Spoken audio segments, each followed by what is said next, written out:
ये समझाना है रिएक्टिविटी सीरीज़ ये वाला टॉपिक में। तो ये क्वेश्चन में तो डिटेल में हम दे दिए, वहाँ पर एरो करके ये डिक्रीजिंग ऑर्डर लिखा हुआ है, तो यहाँ बस समझाने के लिए सिर्फ ऑर्डर हम लिख दिए हैं। तो ये डिक्रीजिंग ऑर्डर है, मतलब सबसे ऊपर वाला जो है सबसे अच्छा रिएक्टिविटी सीरीज़ में, उसके बाद सोडियम है, कैल्शियम है, मैग्नीशियम है, इस तरह। तो on the basis of water and acid के साथ रिएक्ट करने पर ये रिएक्टिविटी सीरीज़ में ये ऑर्डर दिया गया है कि सबसे टॉप में जो सबसे अच्छा तरीके से वाटर के साथ रिएक्ट करके हाइड्रोजन गैस प्रिपेयर करेगा, उसके बाद वाला वो भी रिएक्ट करेगा, ये मॉडरेट है, और एसिड के साथ भी रिएक्ट करके हाइड्रोजन गैस प्रिपेयर करता है। तो ये बाउंड्री है हाइड्रोजन यहाँ पर दिया गया है। इसका मतलब, बोलने का मतलब है the elements placed above the hydrogen in reactivity series all they react with acid to produce hydrogen gas, and the element placed below the hydrogen do not react with acid to produce hydrogen gas। ये सब acid के साथ react करेगा तो नहीं हो पाएगा reaction, और हाइड्रोजन गैस प्रिपेयर नहीं होगा, और हाइड्रोजन के ऊपर ये सब एसिड के साथ रिएक्ट करके हाइड्रोजन गैस प्रोड्यूस करेगा। ठीक है, तो ये किस लॉजिक से होता है वो यहाँ पर हम इक्वेशन बताए हैं।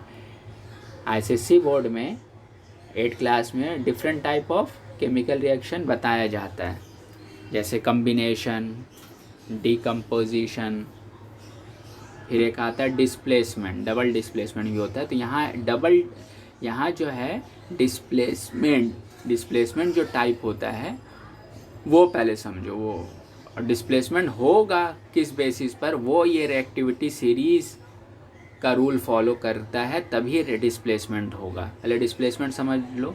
जो सिंगल मेटल होता है, ये सिंगल है, किसी सॉल्ट के साथ रिएक्ट कर रहा है, कंपाउंड के साथ रिएक्ट कर रहा है।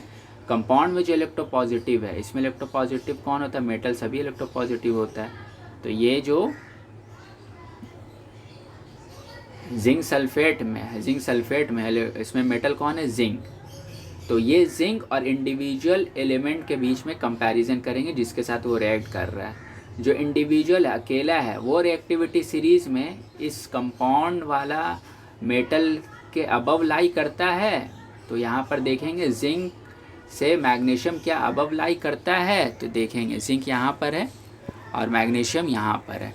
तो आंसर है यस, लाई करता है। जो सिंगल है वो अकेला जो है वो ऊपर लाई करता है कि नहीं, कंपाउंड में जो मेटल है उससे। तो यस, यहाँ पर आंसर यस होगा। तो इसीलिए डिस्प्लेसमेंट होगा, मतलब ये मैग्नीशियम जिंक को डिस्प्लेस कर देगा और ये सल्फेट के साथ कंबाइन कर जाएगा। तो मैग्नीशियम सल्फेट बनेगा और जिंक को डिस्प्लेस कर दिया, जिंक को अकेला कर दिया। तो ये रिएक्टिविटी सीरीज़ का रूल के हिसाब से डिस्प्लेसमेंट होगा, इसी को डिस्प्लेसमेंट रिएक्शन बोलते हैं।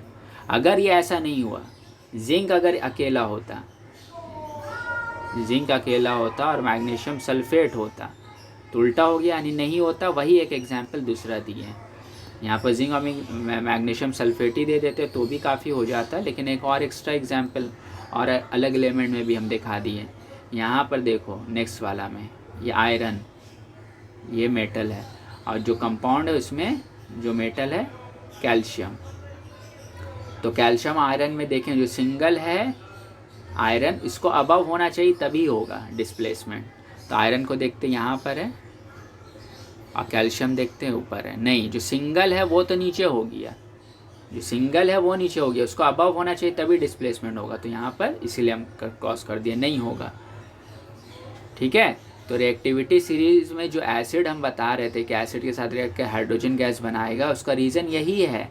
एसिड में जो इलेक्ट्रोपॉजिटिव होता है वो हाइड्रोजन ही होता है ना, कोई मेटल तो नहीं होता है।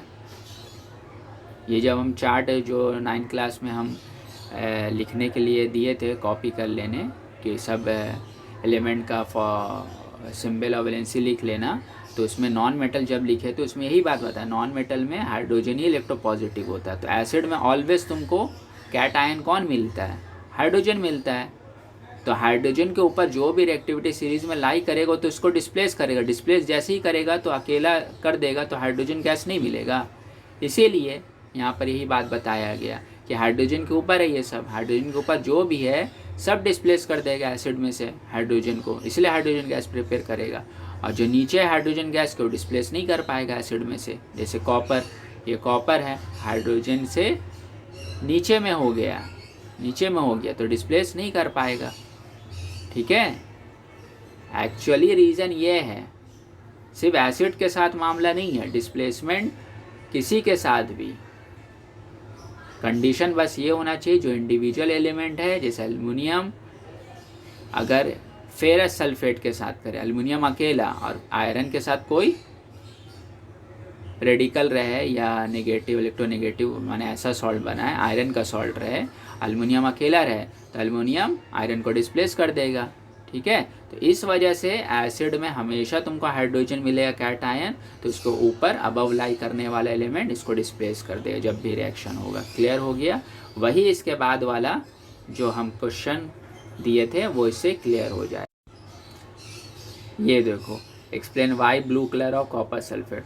कॉपर सल्फेट अगर सॉलिड होगा तो भी ब्लू कलर होता है, सॉल्ट हुआ, और जब इसको एक्वस सॉल्यूशन में ले लेंगे, वाटर में डिज़ोल्व कर देंगे तो पूरा और ब्लू, पूरा क्लियर सॉल्यूशन ब्लू नज़र आएगा।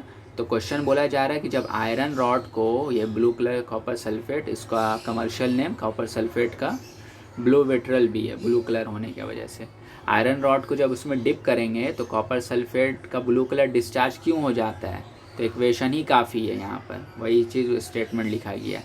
आयरन को देखें, आयरन रॉड है, कॉपर सल्फेट का सोल्यूशन में डुबाया गया है, तो आयरन अकेला है, उसको जो कंपाउंड में Cu के साथ देखेंगे, आयरन अगर अकेला जो है वो अगर Cu के ऊपर लाई किया तो इसको डिस्प्लेस कर देगा।